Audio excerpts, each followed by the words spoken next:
Une mobilisation, mais sous quelle forme? Selon une note des renseignements, le 10 septembre, à l'occasion du mouvement Bloquons tout, près de 100 000 personnes devraient battre le pavé dans les grandes villes de France.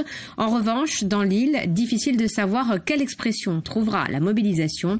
Les précisions de Dominique Moret.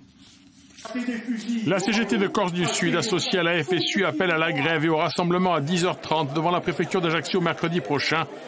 La journée du 10 septembre est présentée comme la première étape d'une mobilisation sociale voulant aller crescendo. Aujourd'hui, nous avons dans notre pays plus de 10 millions de personnes qui vivent sous le seuil de pauvreté et des coupes budgétaires qui sont envisagées par le gouvernement Bayrou, en tout cas dans sa mouture de budget, amène à un plan d'austérité d'une brutalité inédite. Et donc, c'est un premier pas pour appeler ensuite à la journée d'action qui aura lieu le 18 septembre. Pour le 10 septembre, il n'y a pas de front syndical unitaire. La CGT de Haute-Corse n'appelle pas à la grève et laisse l'initiative aux fédérations. FO, la CFDT et le STC n'entrent pas dans le conflit. Le STC réunit toutefois son exécutif ce vendredi. Le mouvement du 10 septembre est parti des réseaux sociaux. Sur le continent, des comités citoyens se sont constitués. En Corse, la démarche reste peu lisible à ce stade.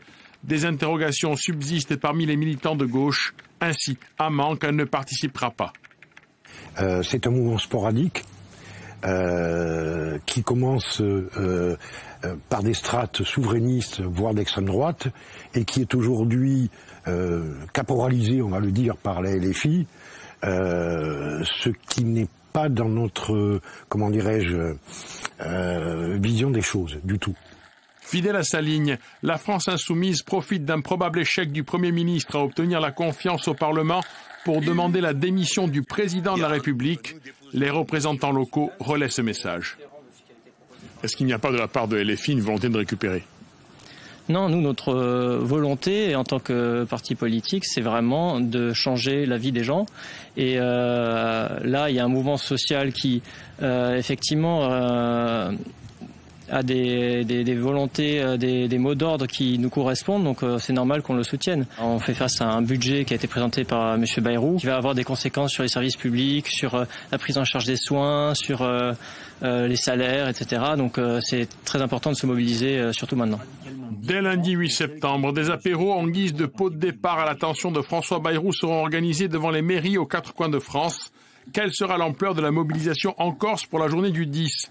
Difficile de le prévoir. Le mouvement des Gilets jaunes en 2018 avait suscité un engouement bien plus faible que sur le continent.